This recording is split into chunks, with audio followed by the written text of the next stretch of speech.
Welcome back to Flashpoint. Joining us now, Brad Overcash. He's running for state senate in Gaston County. Brad, thanks for coming on again. We appreciate it. Absolutely, Ben. Always good to be on your show. Listen, first question, I guess, is a basic one, is did you actually have a chance to file? Because as we know, some people never even had a chance to file before the court stopped filing. I did, Ben. I tried to go down and file on Monday, and of course we know what the court did with that.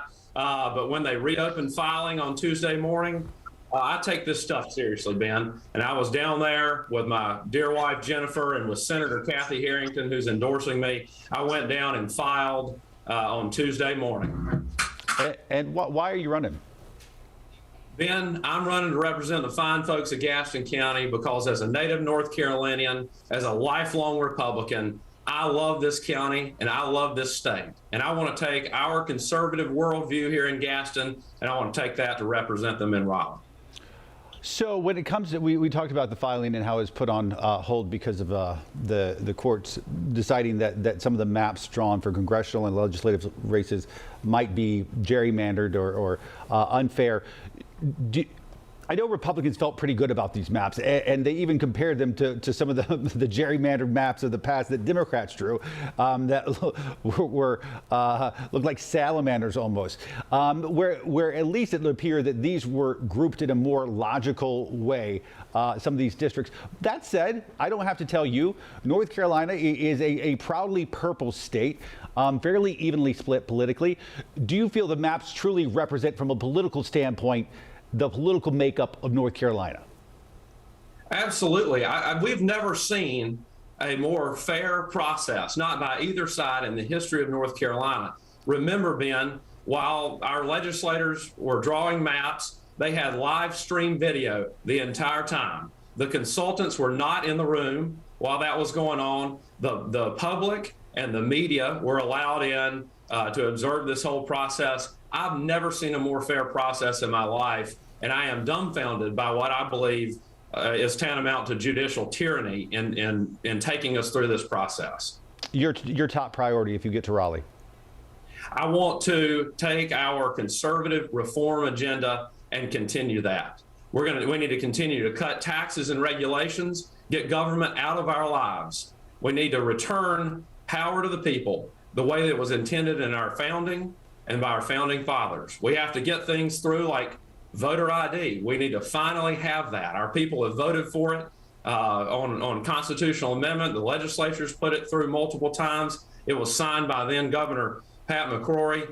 I don't understand why in the world we're suffering under this judicial tyranny. We can't put up with that stuff anymore, but we need to continue to return power to the people, shrink the size of government, and let people live freer lives.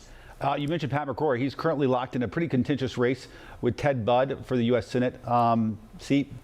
We know that Jeff Jackson sort of quit the race this past week and threw his support behind Sherry Beasley. That means Democrats will go into the general election supporting really one person the entire year of next year. Are you concerned about the divisiveness of this campaign for U.S. Senate? I'm not. I know that the candidates that we have are very strong candidates, whether it's Governor McCrory, whether it's Congressman Budd, whether it's someone else that comes through that primary. The voters have already chosen Chief Justice Paul Newby over Beasley, and I am confident the voters will choose Governor McCrory or Congressman Budd over her as well. Have you endorsed either one of them? I have not. I know both of them. I've known Governor McCrory for a long time. Absolutely fine person, but I'm focused on my state Senate race. Congressman Budd's a great guy as well. Really like both of those gentlemen.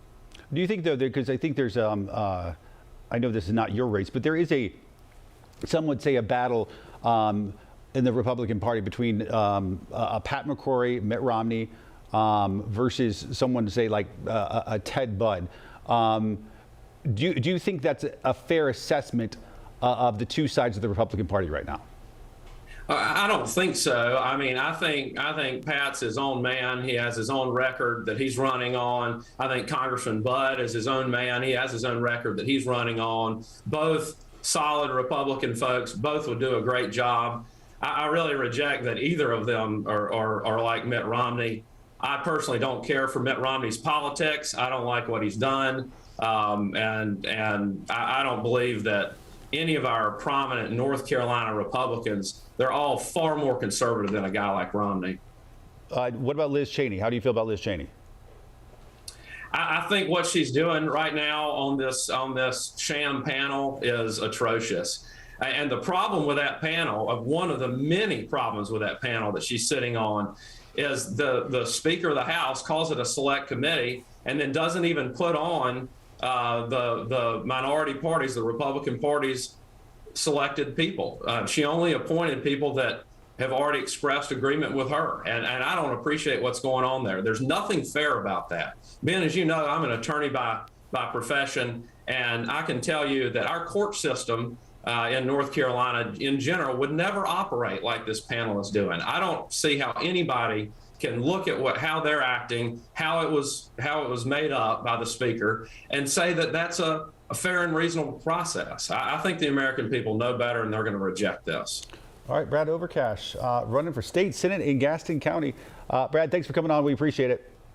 Ben, thanks so much. Great to see you again. Happy holidays. More Flashpoint after this. Okay.